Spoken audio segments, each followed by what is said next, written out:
নাই, পুরুষ লিয়া কি করিব, আমরাও এখন বেতন পাই।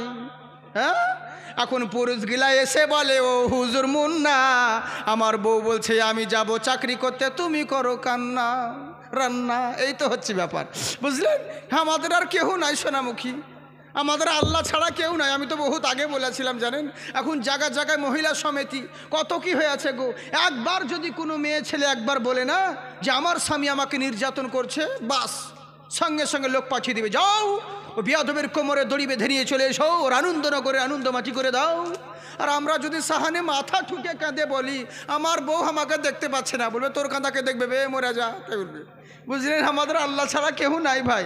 তো এই হচ্ছে ব্যাপার। তো যাগ্গে অসুবিধে নেই, মাশাআল্লাহ মা বোনেরা এখানকার যথেষ্ট দান করে, যথেষ্ট দেয়। আপনারাও যারা রয়েছেন তারাও দিবেন। আমি আপনাদের সম্মুখে আর বেশি বাড়াচ্ছি না। আমি তো এসেছিলাম, ভেবেছিলাম হয়তো কিছুক্ষণ মোটামুটি আধা ঘন্টা কি 1 ঘন্টা মতন থাকবো, থেকে পালাবো, কিন্তু যাই হোক, হ্যাঁ ইনশাল্লাহ চিন্তার কোনো কারণ নেই।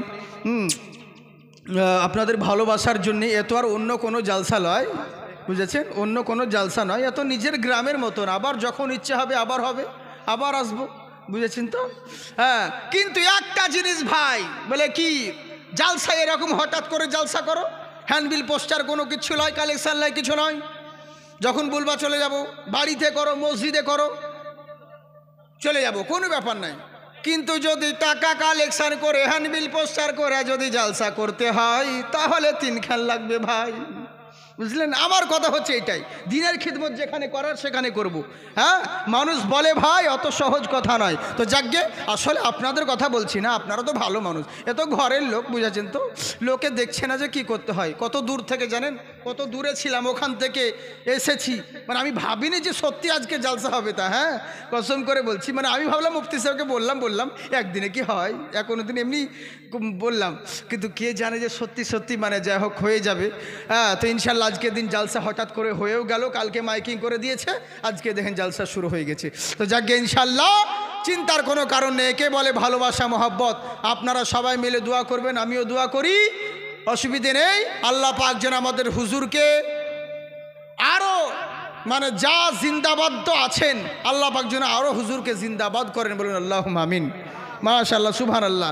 তবে এইটুকু বলবো আমাদেরকেও যেন পয়সা দেয়, সুবহানাল্লাহ, মাশাআল্লাহ। একবার হাত উঠিয়ে বলেন আল্লাহু আকবার, সুবহানাল্লাহ, সুবহানাল্লাহ। যাই হোক, জিন্দাবাদ থাকুন। কথা হচ্ছে কি, আমি যেটা আপনাদেরকে বলছিলাম, কথাটা কিন্তু এখনও শেষ হয়নি, এখনও আপনাদের কথাটা শেষ হয়নি, তবে তাড়াতাড়ি করে বলবো। আচ্ছা আচ্ছা আচ্ছা আচ্ছা, এই দেখেন আমার মিকাইল ভাই আমাকে লাস্ট 200 টাকা দিয়েছে। আল্লাহ, ও অজান্তা বিবি, সুবহানাল্লাহ, অজান্তাও নাম আছে, হায় রে নাম দেখুন কত সুন্দর নাম। আচ্ছা আল্লাহ, তুমি অজান্তা বিবিকে তুমি খাদিমের মতন নেকি দান করো, সুবহানাল্লাহ, খাদিমের মতন পপুলার করে দিও আল্লাহ, তুমি নেক দানকে কবুল করো, বলুন আল্লাহুম্মা আমিন। তা এবার করলো কি, দুনিয়ার বুকে আমার সাহাবী বলছে শোনো, আমি যখন নামাজ পড়তেছিলাম কাফের বেঈমান তীর মেরে দিয়েছিল, আমার নবী বলেন নামাজ ছেড়ে দিয়ে তো ডাকতে পারতে, কেন ডাকলে না? আমার সাহাবী বলছে ইয়া রাসূলুল্লাহ, নবী গো, আমি নামাজের মধ্যে সূরা রহমান তেলাওয়াত করতেছিলাম, এত মধুর লাগছিল, এত মজা লাগতেছিল, মনে হচ্ছিল জীবন চলে যাই তবু রাজি, বেঁচে থাকা কালীন আমি নামাজ ছাড়ব না।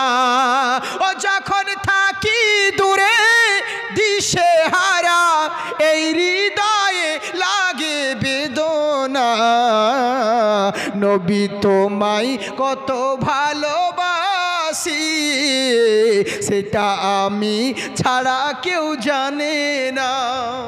সুবহানাল্লাহ বলেন, মনে হয় আপনাদেরকে ভালো লাগে না? লাগছে? তাহলে সুবহানাল্লাহ বলেন, আমি তোমায় কত ভালোবাসি, সেটা আমি ছাড়া কেউ জানে না। বনের পশু ডাকে যখন বনে, তোমার ছবি বাসে 2 নয়নে,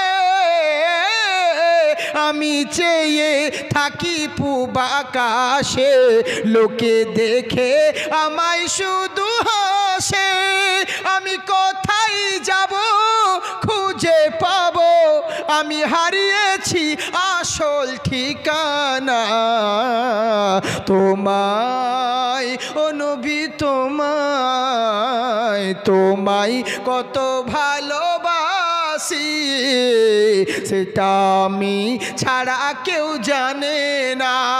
তাই বলছে হুজুর মনে হচ্ছিল জীবন চলে যাবে কিন্তু নামাজ আমি ছাড়বো না।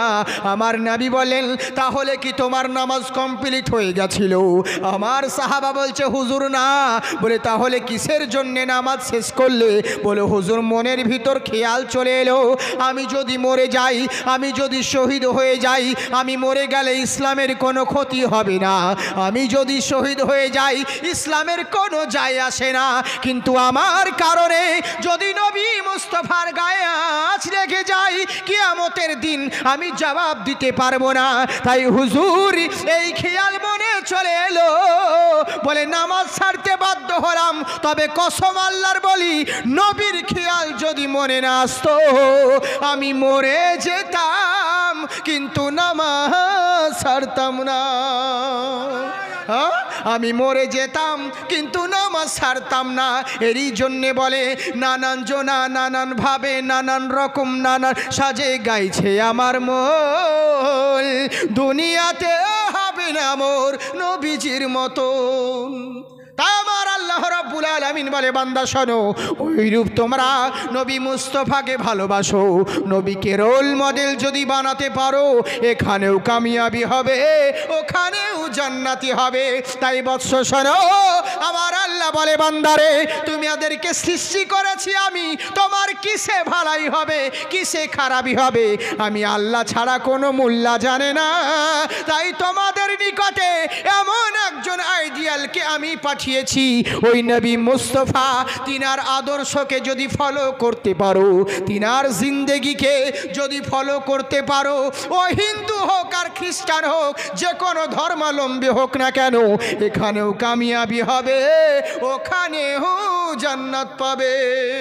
যাই হোক আমি আপনাদের সম্মুখে আর বেশি বাড়াচ্ছি না, ইনশাল্লাহ আমার পরে পরেই আরও বক্তাগণ রয়েছেন, ইনশাল্লাহ ওনাদের মূল্যবান বক্তব্য আপনাদেরকে শুনতে হবে।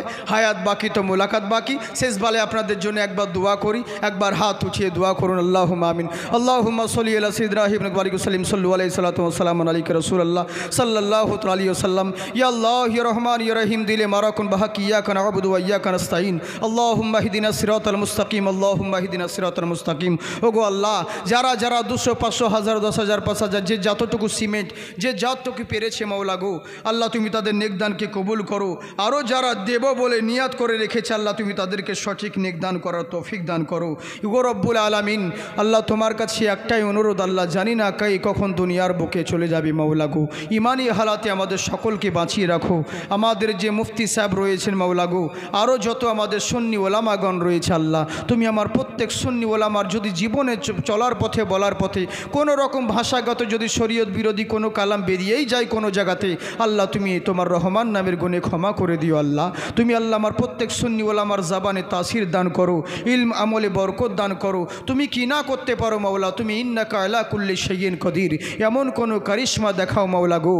দেশে বদ মাযহাব বদ আকিদা থেকে দূরে সরে এসে আমরা সকলেই এক আহলে সুন্নাতুল জামাতের ছত্র ছায়ায় সবাই মিলে যেন একত্রিত হয়ে থাকতে পারি সেই তৌফিক দান করো। আমাদের মধ্যে দুশ্মনী জাতি ভেদাভেদ সব কিছু দূর করে আমরা একে অপরের সঙ্গে ভালোবেসে মহব্বতের সহিত ইত্তেহাদ হয়ে যেন থাকতে পারি সেই তৌফিক দান করো।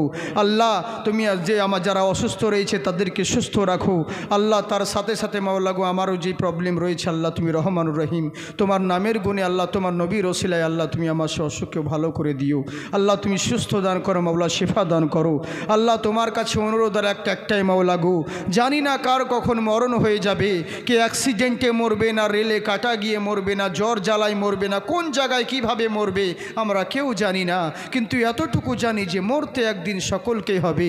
ওগো রব্বুল আলামিন, যেখানেই মরণ হোক না কেন আর যেই জায়গায় মরণ হোক না কেন মরার সময় যেন পবিত্র অবস্থায় থাকি আর তোমার নবীর কলমা পড়তে পড়তে যেন দুনিয়া থেকে বিদায় নিতে পারি সেই তৌফিক দান করো।